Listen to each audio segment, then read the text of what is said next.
Hoje vamos falar sobre os corsários na vida real.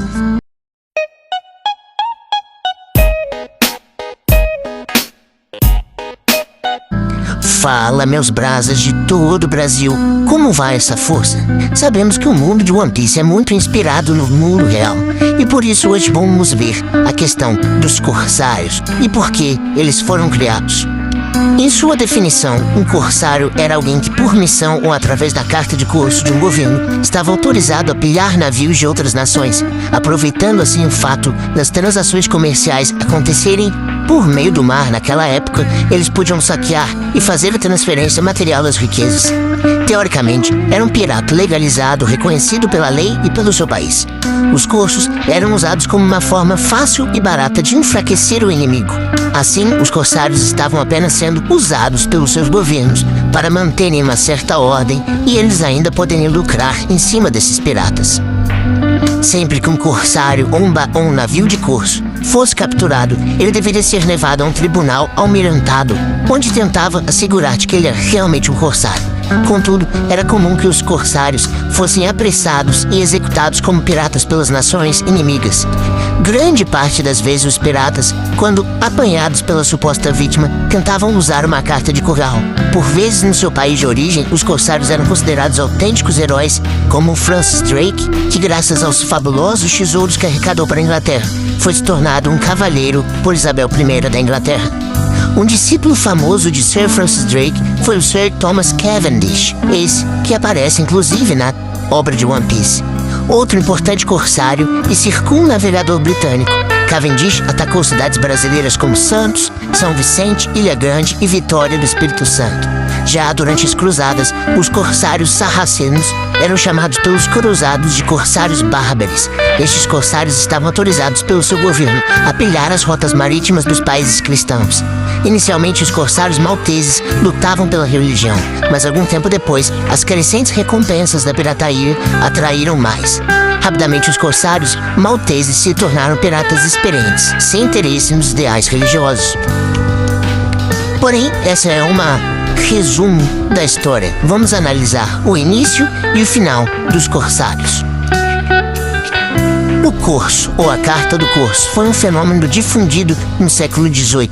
É importante fazer a distinção entre um pirata e um corsário. Os piratas agiam ilegalmente em tempo de guerra ou de paz, sem qualquer regra, sem pertencer a reis ou a qualquer governo.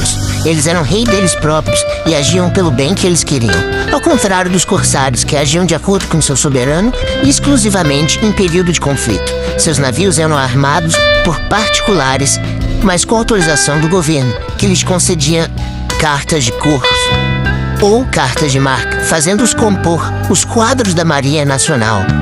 Chama assim o corso ou corsária. O Brasil, no período de 1808 a 1889, teve sua marinha corsária, do chamado Reino Unido e Império Brasileiro como outros países.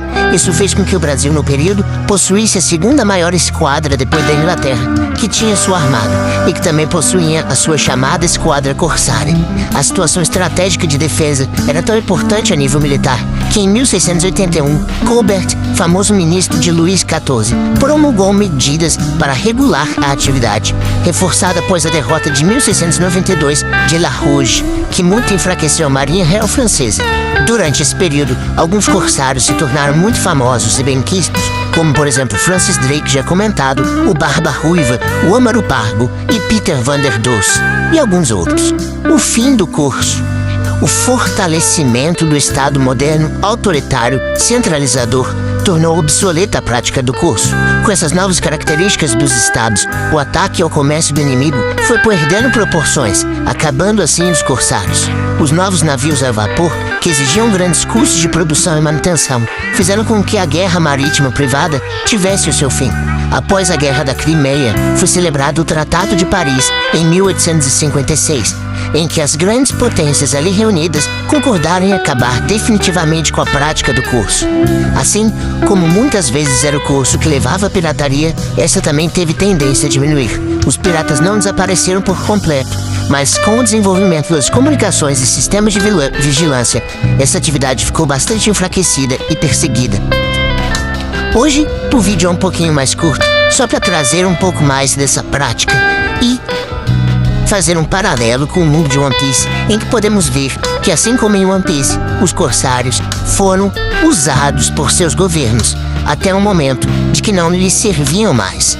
Esses justamente para manter um equilíbrio dos piratas, e principalmente esses para estarem sob controle, em que esses traziam os benefícios para os seus governos. Diferente de One Piece, esses apenas são aliados ao governo e obedecem ao governo mundial. Mas podemos ver de onde o Oda tirou sua inspiração. Agradecemos sua atenção e até a próxima.